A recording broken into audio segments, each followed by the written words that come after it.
Nos Estados Unidos, o órgão que faz o controle da entrada de alimentos é o FDA. A gente brinca que é a Anvisa aqui no Brasil, né, no nosso caso.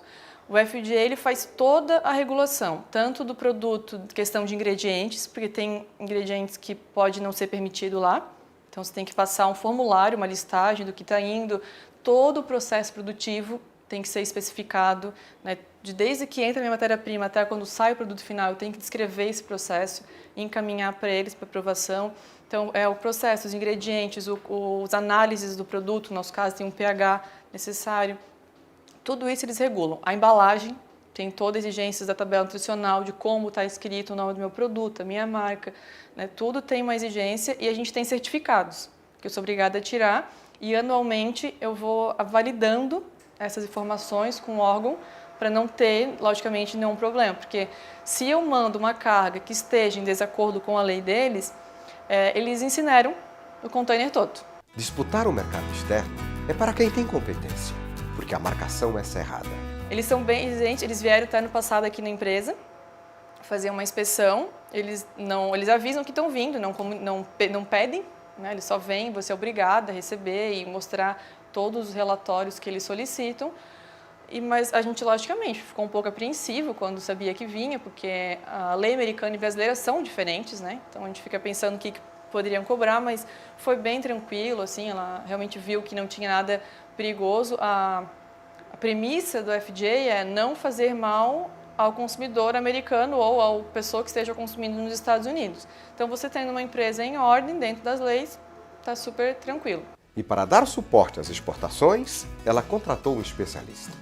E uma das características para qualquer empresa que quer se internacionalizar, e isso é um meio sem volta, na verdade, é ela ter essa característica empreendedora. Então o que você deve ter notado aqui é que as pessoas elas têm a capacidade empreendedora de se adaptar, gerar valor para atacar um novo mercado.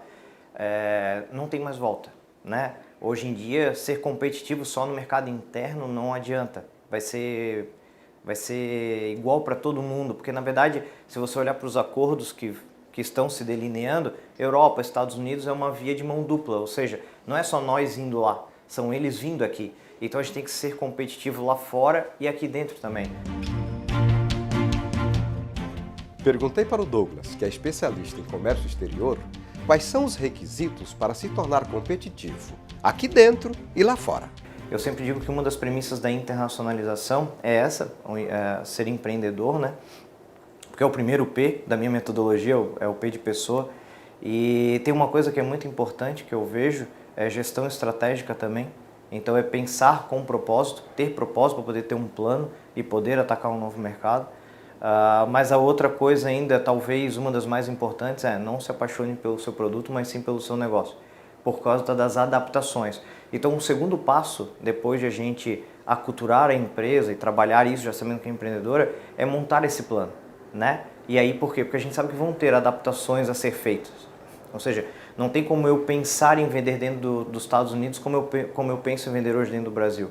Então, por isso que o planejamento é muito importante e aí a gente trabalha isso com a empresa para ela ganhar musculatura. Outro passo importante nessa caminhada é sempre fazer com que a empresa ela tenha autonomia.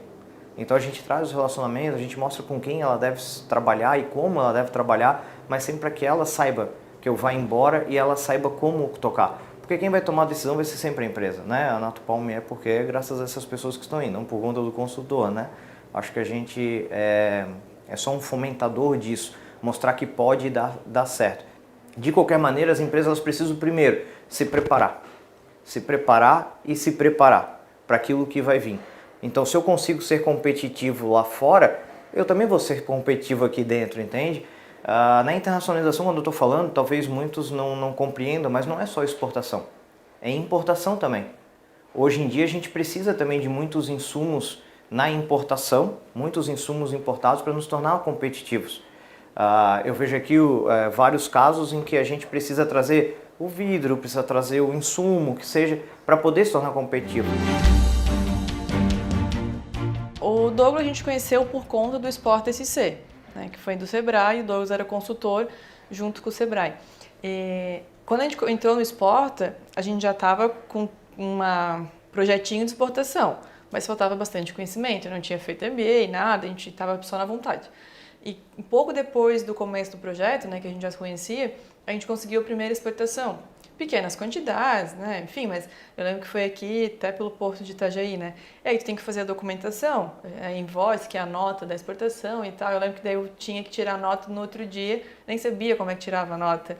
Eu liguei ao Douglas, como é que eu faço uma invoice? Aí ele foi, invoice é assim, aí Incoterm, que eu também nunca tinha ouvido falar. Enfim, foi explicando naquele momento o que eu precisava saber para exportar. E ali, naquele ano todo, toda a exportação que eu ia fazer, eu ligava, Douglas, como é que eu faço isso? Douglas, como é que eu faço aquilo? Aí até ele lembra bem que, né, tem a regra do SGP, acho que até você pode explicar melhor, que ele salvou um cliente meu de pagar um monte de imposto, explicando de uma normativa. É porque, como a gente estava conversando sobre a questão das adaptações ao novo mercado, né? Então, por exemplo, os Estados Unidos, em um determinado momento, existe um sistema geral de preferência que é feito, né, entre países desenvolvidos com países subdesenvolvidos ou em desenvolvimento. Mas, enfim, que beneficia a entrada de um produto estrangeiro dentro daquele mercado. Por quê? Porque existe uma barreira que a gente chama de barreira tarifária, que é o imposto de importação. E aí, lá dentro dos Estados Unidos, ele tinha, eu acho que fazia alguns meses até, que ele tinha virado, os Estados Unidos tinha barrado e tinha voltado de novo. O Congresso americano tinha, de novo, não, vamos ter. E aí ela estava fazendo as exportações para os Estados Unidos através de uma empresa, né, que era o distribuidor. E aí, em um determinado momento, quando a gente estava conversando sobre esse trabalho, de como estava sendo feito, eu indaguei, tá, mas ele está recolhendo imposto de importação lá nos Estados Unidos, sim ou não? Daí ela falou, eu acho que sim. E realmente, para minha surpresa, estava. Mas por quê? Porque a gente precisa estar de olho na legislação também, né? Então, existia, nesse tempo, a gente precisou emitir um certificado de origem na época, e aí com isso o produto dela se tornou mais competitivo lá, porque daí o imposto de importação dela tornou-se zero para aquele produto lá dentro dos Estados Unidos. Quer dizer, faz toda a diferença. Para o empresário, né, o pequeno empresário que queira se inserir no mercado internacional, é essencial ter uma assessoria adequada. Por quê? Porque há muitas questões de a normatização, a efetividade, né, desse mercado, entender quais os custos que nós temos para a mercadoria chegar lá fora. Então eu entendo a pessoa do Douglas, é essencial, né, hoje ele nos representa, porque é a pessoa que está conosco aí no dia a dia, e se não for alguém, né, desse quilate ou dessa característica para assessorar, a chance de ter erro, né, ou de não ter êxito é muito grande.